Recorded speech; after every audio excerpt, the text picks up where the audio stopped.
हाँ बच्चों, सेशन में देखिए एक क्वेश्चन मैंने लिया है। ये क्वेश्चन नंबर 5 एक्सरसाइज का है ये। तो इसमें सेंटर दिया है माइनस से माइनस बी और रेडियस है square root of A square minus B square. तो इसकी हेल्प से हमें इक्वेशन ऑफ सर्कल निकालना है। हम जानते हैं स्टैंडर्ड फॉर्म क्या होता है इक्वेशन ऑफ सर्कल के लिए, x minus h the whole square plus y minus k the whole square is equal to r square. तो इस क्वेश्चन में h की वैल्यू माइनस ए है, k की वैल्यू माइनस बी है और r की value square root of A square minus B square है। तो इसको हम जब सब्सटीट्यूट करेंगे x minus minus A the whole square y minus minus B the whole square और रेडियस कितनी दी हुई square root of A square minus B square और इसका होल स्क्वायर।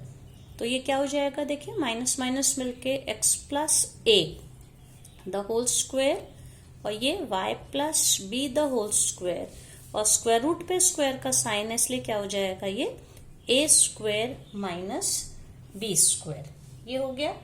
अब हम इनको खोल देंगे ब्रैकेट्स को, तो x square plus A square plus 2ax plus Y square plus B square plus 2by was equals to a square minus b square। अब आप देखिए यहाँ पे ये a स्क्वायर इस a स्क्वायर से कैंसिल हो गया, माइनस बी स्क्वायर को यहाँ पे ले आएंगे तो x square plus Y square, ये b स्क्वायर और माइनस बी स्क्वायर इधर आ जाके b square plus B square that is 2b square हो गया। और x कंटेनिंग टर्म कौन सा है, ये 2ax plus 2by plus this b square 2b square is equals to 0। ये हो गया एक इक्वेशन ऑफ सर्कल। अब इसी एक्सरसाइज का बच्चों हम लोग 10th क्वेश्चन सॉल्व करते हैं जिसमें कि क्या दिया, find the equation of the circle. आप देखिए ये है 10th क्वेश्चन है, find the equation of the circle passing through the points 4, 1, 6, 5 and whose center is on the line 4x plus 5 plus 16। इसका ये मतलब है कि सर्किल कौन से दो पॉइंट से पास होता है, circle is passing through which points 4, 1 and 6, 5। और दूसरी कंडीशन क्या दी है कि इस सर्किल का जो सेंटर है, इस सर्किल का सेंटर कहाँ पे है, centre of the circle lies on the line, और वो लाइन कौन सी है, lies on the line is given as 4x plus y is equals to 16। ठीक है, ये दो चीजें हमें पता है। अब हमें इसको सॉल्व करना है। तो स्टैंडर्ड फॉर्म क्या होती है सर्कल की, इसको हम लोग x minus h the whole square plus y minus k the whole square is equals to r square. अब बच्चों मैं एक बात और यहाँ बताना चाहूंगी कि इस सर्कल की इक्वेशन को जब इस फॉर्म में जब डायरेक्ट हमें सेंटर दिया रेडियस दिया तब तो हम ऐसे लिखते हैं, एक इसको दूसरे फॉर्म में भी हम लोग करते हैं। इसके लिए क्या करते हैं, पूरा ये ब्रैकेट अगर हम लोग खोल दें तो क्या हो जाएगा, x square plus h square plus 2hx plus Y square plus k square plus 2ky is equals to r square. ये होता है। तो जब इसको हम जनरल फॉर्म में लिखते हैं तो ये तो पूरा इसको खोलने पर आया। अब अगर इस इक्वेशन को हम कंपेयर करें, हम यहाँ पे x square plus Y square plus 2gx plus 2fy plus c is equals to 0 से डिनोट करते हैं। तो इस इक्वेशन को जब हम इस फॉर्म में लिखते हैं तो आप कंपेयर करिए, तो एक्स स्क्वायर और वाई स्क्वायर के कोफिशिएंट 1 होते हैं, तो ये x को हम 2hx को क्या लिखते हैं यहाँ पे 2gx, और इसको क्या लिखते हैं 2fy, 2ky को लिखा, और c, ये जो c है हमारा, c कौन सी वैल्यू आप इसमें देख सकते हैं h square plus k square, c कौन सी वैल्यू हुई h square plus k square minus r square. मतलब हम डायरेक्ट हम यहाँ पे रख के भी सॉल्व कर सकते हैं और इस तरह से भी सॉल्व इसको हम लोग कर सकते हैं। तो अब इसमें क्या है, क्योंकि जब हम खोलेंगे पूरा ये तो कुछ हमें x के टर्म्स मिलेंगे, कुछ y, कुछ x और y के स्क्वायर और कुछ कांस्टेंट टर्म मिलेंगे। कांस्टेंट टर्म को मर्ज करके हम लोगों ने क्या लिख दिया है c। अब देखिए सर्किल किस पॉइंट से पास होता है, व्हेन सर्किल, ये जो इक्वेशन है इसको हम इक्वेशन नंबर 1 बोलेंगे। फिर ये जो इक्वेशन नंबर 1 है, it passes through which point 4 1। जब ये सर्किल इस पॉइंट से पास होगा, इसका मतलब x की जगह पे 4 वैल्यू और y की जगह पे 1 वैल्यू इस इक्वेशन को सेटिस्फाई करेगी। तो हम लोग इसको कैसे लिखेंगे, वैल्यू रखिए यहाँ पे x की जगह पे 4 दैट इज 4 स्क्वेयर, y की जगह पे 1 square plus 2g into 4 plus 2f into y की जगह पे 1 plus c is equals to 0। अब इसको जब हम लोग पूरा सॉल्व करेंगे नंबर्स को, 4 4 16 प्लस 1 17, तो 17 plus 8g plus 2f plus c is equals to 0। इसको हम लोग शफल कर लेते हैं तो क्या हो जाएगा 8g plus 2f plus c plus 17 is equals to 0। ये है इक्वेशन नंबर 2। इसी तरह से ये जो सर्किल है, ठीक है, ये किस पॉइंट से पास होता है, it passes through the point 6 5, 1 passes through 6 5। तो अब यहाँ पे 6 x की जगह पे 6 और y की जगह पे 5 हम लोग किसमें रखेंगे 1 में, इसमें। तो क्या हो जाएगा 6 square plus 5 square plus 2g into 6 2f into 5 plus c is equals to 0। तो ये क्या हो जाएगा, इसको देखिए पहले g वाला टर्म क्या है 12g प्लस 10f, ये मिल जाएगा हम लोग को 12g plus 10f plus c, और नंबर क्या है 6 स्क्वायर प्लस 5 स्क्वायर, तो कितना हो गया 36 प्लस 25, 36 प्लस 25 कितना हो जाएगा ये 61 प्लस 61 इज इक्वल्स टू 0। ये क्वेश्चन नंबर 3 होगा।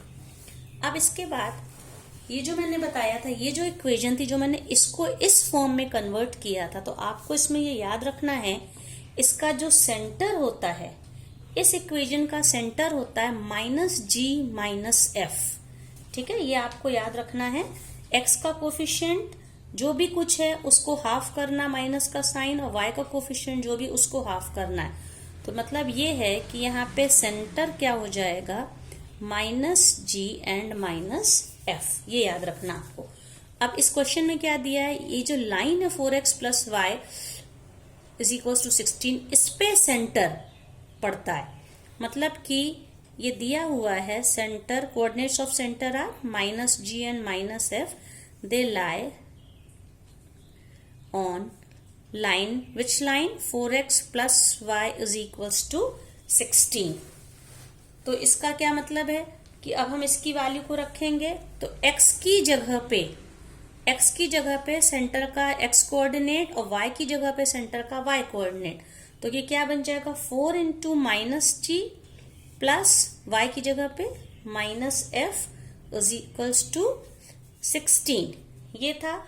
तो इससे क्या बन जाएगा माइनस 4g माइनस एफ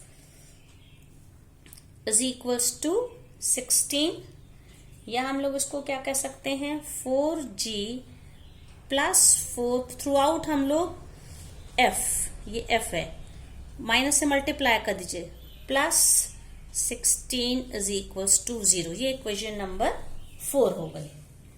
अब इसके बाद हम लोग क्या करेंगे, 3 से अगर हम लोग 2 को सब्ट्रैक्ट करें, आप देखिए इक्वेशन नंबर 3 से इक्वेशन नंबर 2 को आप सब्ट्रैक्ट करिए।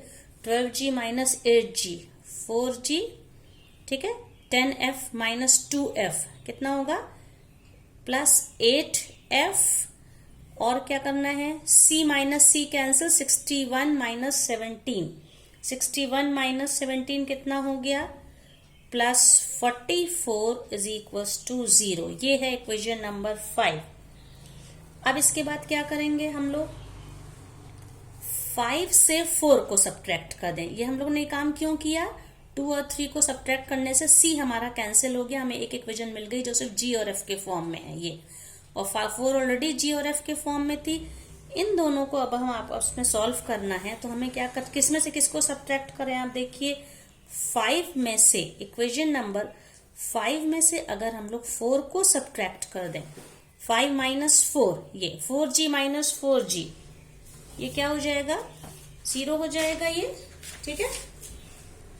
और 8f, तो क्या हो जाएगा, 8f माइनस f, मतलब कि 7f is equal to 44 minus 16, 44 minus 16 कितना हो जाएगा,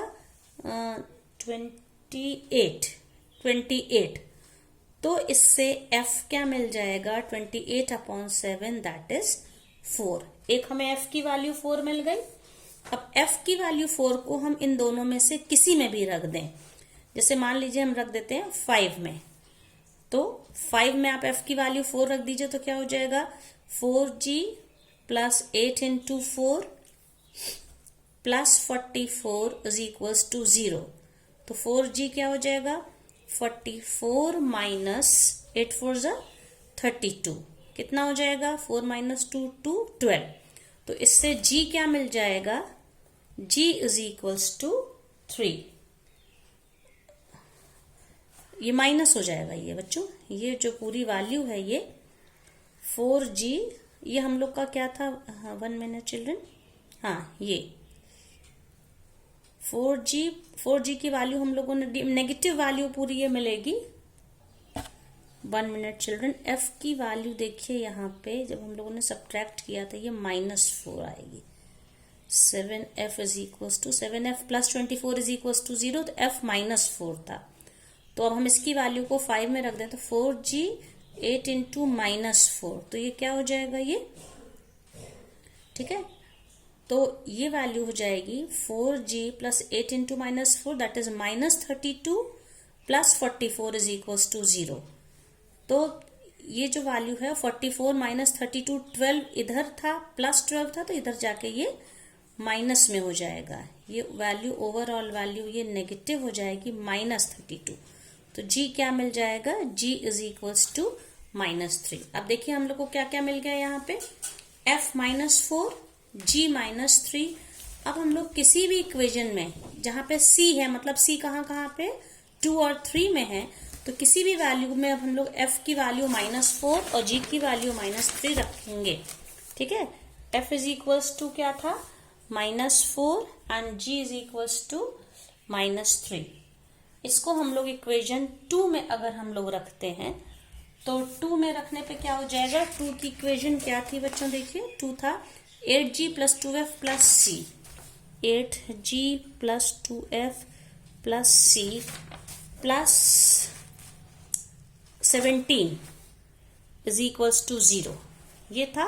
तो अब इसमें वैल्यू रखते हैं, 8 into -3 plus 2 into -4 plus 17 plus c is equals to 0। तो इससे क्या हो जाएगा, ये 8 है, ठीक है। तो -24 -8 plus 17 plus c is equals to 0, तो ये 32 हो गया। -32 प्लस 17 तो कितना हो जाएगा, 15। c is equals to 15। अब ये सारी वैल्यू हम लोग इक्वेशन में, किसी भी इक्वेशन में रख देंगे, तो हमें रिक्वायर्ड जो सर्किल की ओरिजिनल इक्वेशन थी हम लोग उसमें रखेंगे, तो हमको मिल जाएगी वैल्यू। हमारी सर्किल की क्या इक्वेशन थी, x² plus y square plus 2gx plus 2fy plus c is equals to 0। तो यहाँ पे रखेंगे value x square plus y square. जी की वैल्यू क्या थी? जी वॉज -3, 2 इंटू -3 इंटू एक्स, और f की वैल्यू क्या थी? -4, 2 इंटू -4 इंटू y, और c कितना था? 15 is equals to 0।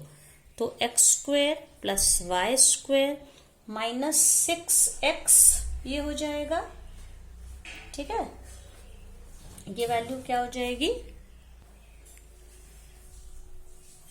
-8y plus 15 is equals to 0। इस तरह से अगर ये हमें दिया है सर्किल के इन दो पॉइंट से पास हो रहा है और सेंटर, सर्किल का जो सेंटर है किसी लाइन पर है, उसकी हेल्प से हम लोग सर्किल की इक्वेशन लिख सकते हैं।